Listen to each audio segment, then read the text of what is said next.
Welcome back. My name is Carrie, and today I'm going to show you a new prefab home in an area that people always ask about. This is a rare situation. A lot of the time, if a company's new, they need to figure things out before they can scale, and that takes time, which can lead to people getting upset. I get it. Waiting sucks. Simple as that. So today I'm going to tell you about a company that's already scaled their output, including but not limited to a brand new factory. To make things just a little bit more exciting, this is in an area that I haven't talked about all that much until now. The company I'm talking about is called Wind River, with their expansion into modular homes and ADUs. If you're sitting there thinking, wait, he said this is a new prefab home, but then he said they've been at it for 10 years, so which is it?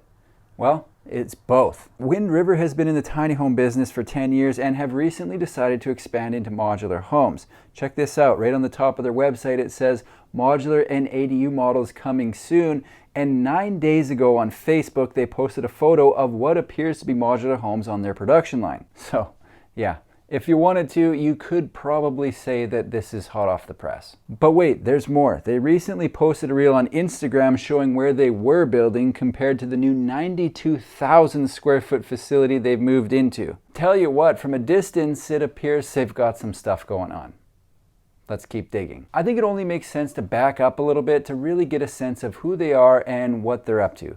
First things first, location. The new factory is located near Chattanooga, Tennessee. However, it's noted that they've shipped clear across the country, including Alaska and Hawaii. Apparently, this entire operation started when the founder of Wind River was getting into his own tiny home, or as they put it on the website, setting out on his own right-sized living adventure. I'm not sure the exact moves made taking the founder from setting out on his own right-sized living adventure to opening a 92,000 square foot manufacturing facility, but I'm here for it. Definitely interested to find out more. Wind River describes what they're offering as simple living without sacrificing style or function, and they're working to create attainable, high-quality housing solutions that positively impact their customers and the community. Some of the benefits they've listed associated with Wind River are reliable construction timelines, ultimate quality control at every stage with consistent and rigorous plan approval process resulting in more durable homes, and my personal favorite, set budgets that don't change after contract signing with construction cost savings of an average 10 to 35%. They've listed other benefits, but seriously, a set budget is a game changer. Now, for anyone interested in their process, they've broken it down into 5 steps. Step 1 is complementary discovery phase to explore the unique parameters and constraints of a project to determine capability. Think of this as a first date or even a meet cute. Step 2 is pre-construction design services for a fully custom and branded design, including tailored deliverables and custom quoting. Step 3 is collaboration between all parties to greenlight the project with full confidence. Step 4 is seamless transition into the construction phase and weekly photo updates of progress. Weekly photo updates. I did that once when I was attempting a big New Year, New Me program, but every picture looked the same, so.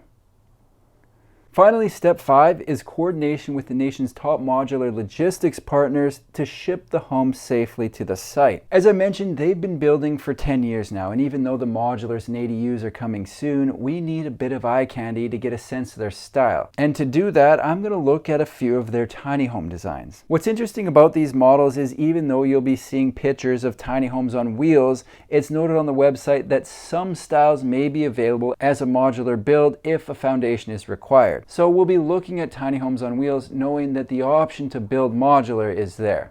On some of them anyway. They've got models ranging from 20 feet long to 45 feet long, and these things are available in multiple different styles. The first option they currently have available that I think looks cool is in their signature series called the Rutage. The Rutage has 395 square feet of space on the main floor with an extra 100 feet of lofts for a total of 495 square feet. The description says the Rutage has the comfort and benefits of a traditional home, but with a much smaller footprint.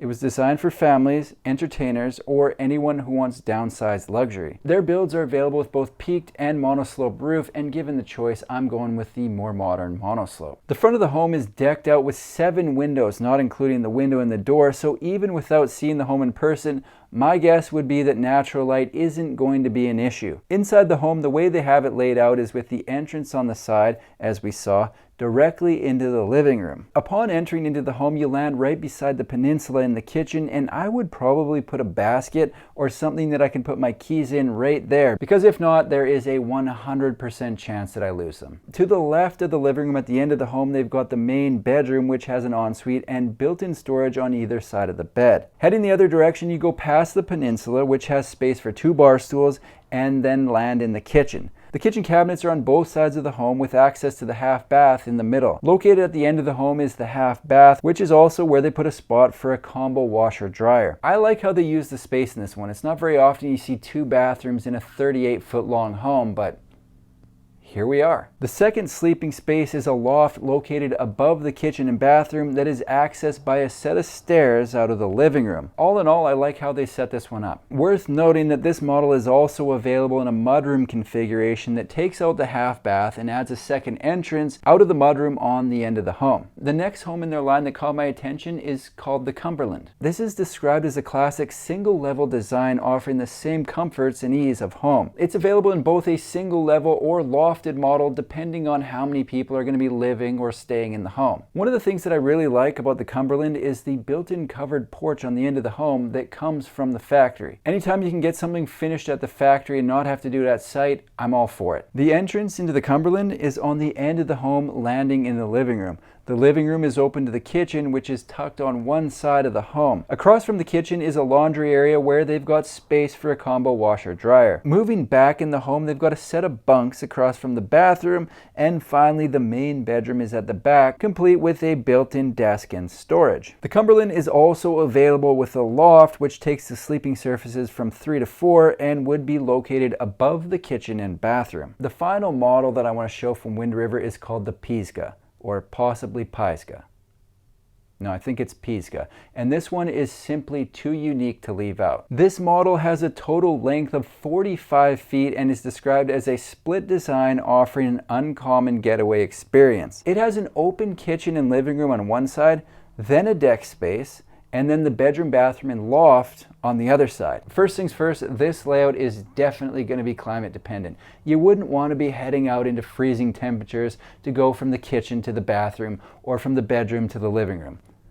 Or maybe you would, but I wouldn't. Inside, the kitchen is on the end wall of the living room, and that looks to open up the space for a dining table without cramping into the living room. One of the most common questions I get on the channel is whether or not a home includes laundry, and the answer on this one is, again, yes. They've got laundry in the landing area of the bedroom side where you can split off to the bathroom, loft, or into the bedroom. As they mentioned in the description, I think this one would work well for a vacation home. You could even have a sofa bed in the living room to increase the number of people that could sleep in the home. It's a neat space, and definitely one I would like to see in person. Before I wrap this thing up, I am going to get into their pricing, but keep in mind prices can and usually do change, but will be accurate at the time of posting this video. The Rutage has a base price of $139,200, the Cumberland has a base price of $148,000, and the Pisa has a base price of $155,000. Keep in mind, those prices are for them to be built as a tiny home on wheels. Having it built as a modular is going to be completely different,